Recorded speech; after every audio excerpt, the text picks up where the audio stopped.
Israel और Iran के बीच भीषण जंग जारी है। अब तक इजराइल के हमलों में ईरान में 585 लोग मारे गए हैं और 1326 लोग जख्मी हुए हैं।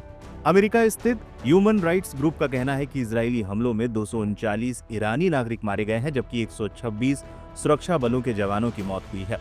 बुधवार को भी सुबह से ही दोनों देशों के बीच हमले जारी हैं और ईरान ने तो अब सुपरसोनिक मिसाइलों का इस्तेमाल भी शुरू कर दिया है।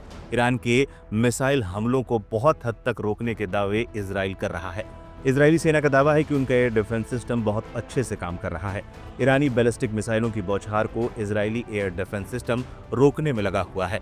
लेकिन इस बीच एक सवाल लगातार पूछे जा रहे थे कि इजराइल कब तक इसे जारी रख सकता है। इस बीच अमेरिकी अखबार वॉशिंगटन पोस्ट की ओर से जारी एक रिपोर्ट ने इजराइल की चिंता बढ़ा दी है, साथ ही साथ एक तरह से उसकी पोल भी खोल दी है। वॉशिंगटन पोस्ट के मुताबिक एयर डिफेंस में इस्तेमाल की जाने वाली मिसाइल तेजी से खत्म हो रही है और इजराइल के पास महज 10 से 12 दिनों की ही मिसाइलें बची है। इजराइल के पास खत्म हुई डिफेंस मिसाइल। अमेरिका और इजरायली खुफिया आकलनों के बारे में जानकारी रखने वाले व्यक्ति के हवाले से वॉशिंगटन पोस्ट ने अपनी रिपोर्ट में बताया कि अमेरिका की मदद के बिना इजराइल 10 या 12 दिनों तक ही ईरान को रोक सकता है। यहाँ तक कि इस हफ्ते के अंत तक इजरायली एयर डिफेंस सिर्फ मिसाइलों के एक छोटे अनुपात को ही रोक पाएगा, क्योंकि डिफेंस हथियारों को रिस्टॉक करने की जरूरत होगी। ईरान अपने हर अटैक में 50 से ज्यादा मिसाइलें दाग रहा है। शुरुआती कुछ दिनों में तो एक दिन में 150 से ज्यादा मिसाइलें दागी गई थी। मिसाइलों की कमी बनेगी सीज फायर का कारण। Aim right, achieve big. At KR Mangalam University, we provide you the platform to turn your dreams into reality. At KR Mangalam University.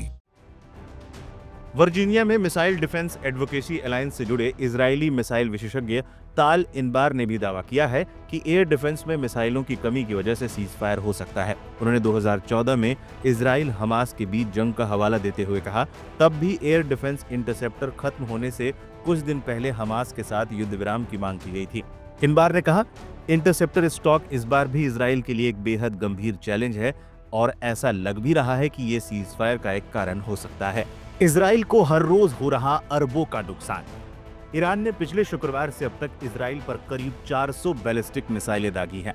वहीं इजराइल के पास लगभग 10 से 12 दिन की ही इंटरसेप्टर स्टॉक बचा है।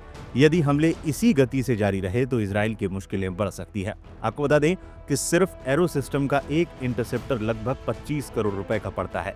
इजरायली अखबार द मार्कर ने अपनी एक रिपोर्ट में कहा है कि रात भर में मिसाइल रक्षा पर 1 अरब शेकल यानी कि करीब 2380 करोड़ रुपए खर्च हो रहे हैं। मुश्किल में इजराइल की multi layer missile defence system में आयरन डोम, डेविड स्लिंग, एरो और अमेरिका से मिली पेट्रियट और थार्ड शामिल हैं। ये सभी अब अत्यधिक दबाव में है। एक अमेरिकी अधिकारी के हवाले से रिपोर्ट में बताया गया है कि सिस्टम पहले ही थक चुका है। जल्द ही इजराइल को ये तय करना पड़ सकता है कि कौन सी मिसाइलों को इंटरसेप्ट किया जाए और किन्हें नहीं। ईरान के पास 2000 मिसाइलों का जखीरा। एक रिपोर्ट के अनुसार इजरायली एजेंसियों ने ही अनुमान लगाया था कि ईरान के पास करीब 2000 ऐसी मिसाइलें हैं जो 1500 किलोमीटर से ज्यादा दूरी पर मार कर सकती हैं, लेकिन इजराइल ने लगातार हमले कर इनका बड़ा हिस्सा नष्ट कर दिया है। इस दौरान इसके साथ ही इजराइल ने ईरान के 120 से ज्यादा मिसाइल लॉन्चरों को भी तबाह किया है, लेकिन अब भी ईरान के पास बैलिस्टिक मिसाइलों का बड़ा जखीरा है। ईरान के एक सैन्य अधिकारी के दावे ने हड़कंप मचा दिया था जब उन्होंने ये दावा किया था कि वो 100 दिनों तक इजराइल पर हमले कर सकते हैं। युद्ध जारी रहा तो घुटनों पर आ जाएगा इजराइल। मिडिल ईस्ट मामलों के जानकारों का मानना है कि ईरान के भूमिगत भंडारों में हजारों की तादाद में मिसाइलें हैं। अगर ईरान इन हमलों को जारी रख पाता है तो इजराइल जल्द घुटनों पर आ सकता है। हालांकि जानकारों का ये भी कहना है कि ईरान के हमलों की तीव्रता में तेजी से गिरावट आ रही है। शुक्रवार पहली रात को 150 से अधिक मिसाइलें दागने के बाद ईरान ने मंगलवार दोपहर सिर्फ 10 मिसाइलें दागी थी। साफ तौर पर कहा जा सकता है कि जहां इजराइल के पास भी स्टॉक का मसला हो रहा है, वहीं कहीं न कहीं ईरान के पास भी मिसाइलों की कमी नजर आ रही है।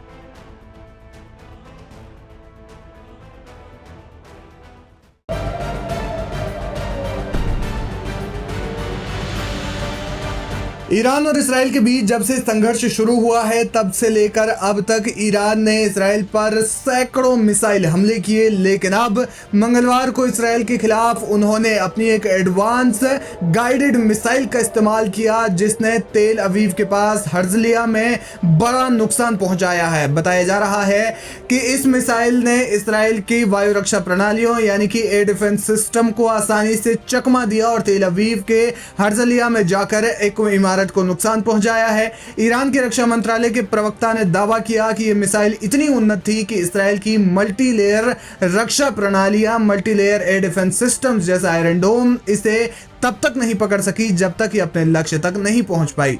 इस हमले ने मध्य पूर्व में चल रहे इसराइल ईरान संघर्ष को और गहरा कर दिया है, जिसके वैश्विक, आर्थिक और कूटनीतिक प्रभाव दिखाई दे रहे हैं।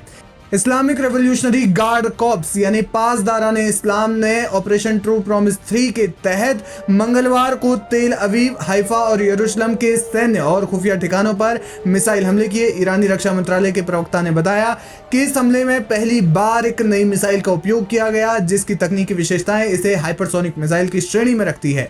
संभवतः ये फतेह 1 या फतेह 2 का उन्नत संस्करण है जिसकी गति 15,000 से 18,500 किलोमीटर प्रति घंटा है और ये वायुमंडल के अंदर और बाहर पैंतरेबाजी करने में सक्षम है। इस मिसाइल का नाम है हज कासिम, जो कि ईरान की IRGC के पूर्व commander in chief Qasem Soleimani के नाम पर रखा गया है। आपको बता दें कि 2020 में कासिम सुलेमानी की बगदाद में एक ड्रोन स्ट्राइक में मौत हो गई थी। Aim right, achieve big. At KR Mangalam University, we provide you the platform to turn your dreams into reality. At KR Mangalam University. America के ड्रोन हमले में बगदाद में IRGC के commander in chief Qasem Soleimani समेत तमाम अन्य अधिकारियों की भी मौत हो गई थी और उन्हीं कासिम सुलेमानी के नाम पर ईरान ने अपनी इस नई मिसाइल का नाम हज कासिम रखा है। ईरान ने दावा किया है कि लगभग 1500 से 18,500 किलोमीटर प्रति घंटे की रफ्तार से उड़ सकती है। कई रिपोर्ट्स में दावा किया गया है कि ये मिसाइल रूस के सहयोग से बनाई गई है और अब ये इसराइल के एयर डिफेंस सिस्टम को भी पूरी तरह से चकमा दे रही है। IRGC ने दावा किया कि इस मिसाइल ने तेल अवीव के पास हर्जलिया में एक इमारत को निशाना बनाया जिसके परिणाम स्वरूप आग की लपटें और मलबा देखा गया। ईरानी सरकारी मीडिया ने तेहरान में मलबे के फुटेज जारी किए जिसमें दावा किया गया कि इसराइल के हमलों के जवाब में ये कार्रवाई की गई। ईरान ने कहा कि 90% मिसाइलें अपने लक्ष्य पर सटीक लगी, जिसमें इसराइली खुफिया एजेंसी मोसाद का एक ठिकाना और हाइफा की तेल रिफाइनरी शामिल है। इसराइल की प्रतिक्रिया। इसराइल ने दावा किया कि उसकी रक्षा प्रणालियां जैसे आयरन डोम, डेविड स्लिंग और एरो 2-3 ने अधिकांश मिसाइलों को रोकने में वे सफल रही। हालांकि कुछ हाइपरसोनिक मिसाइलें रक्षा प्रणालियों को भेदने में कामयाब रही जिससे तेल अवीव और हाइफा में नुकसान हुआ है। इसराइली सेना ने कहा कि हर्जलिया में एक रिहायशी इमारत को नुकसान पहुंचाया जिसमें कम से कम 4 लोगों के घायल होने की खबर है। इसराइल ने ईरान के दावों को प्रचार करार दिया और कहा कि उसने ईरान के 50% से अधिक ड्रोन, मिसाइल लॉन्चर और रडार सिस्टम को ऑपरेशन राइजिंग लायन के तहत नष्ट कर दिया। मंगलवार को ही इसराइल ने जवाबी कार्रवाई में इस्फहान में ईरान के एक हथियार डिपो पर हमला किया जिसमें भारी विस्फोट और आग की लपटें देखी गई। इसराइली वायुसेना ने 200 से ज्यादा फाइटर जेट्स का उपयोग करके ईरान के परमाणु सुविधाओं जैसे नदान्ज और फोर्डो को भारी नुकसान पहुंचाया। इसराइल ने दावा किया कि ईरान का परमाणु कार्यक्रम कम से कम 1 दशक पीछे धकेल दिया गया है, लेकिन इसी बीच संघर्ष लगातार जारी है। कब तक जारी रहेगा इस बारे में कुछ कहा नहीं जा सकता, लेकिन जिस तरीके से ईरान और इसराइल दोनों एक दूसरे पर हमले कर रहे हैं वो युद्ध एक व्यापक रूप ले रहा है। अमेरिका इस मामले में सीधे तौर पर हस्तक्षेप नहीं कर रहा है, लेकिन अब ईरान ने जिस तरीके से इसराइल पर अपनी एक नई गाइडेड मिसाइल से हमला किया है उसके क्या परिणाम होंगे ये देखना बेहद अहम होगा।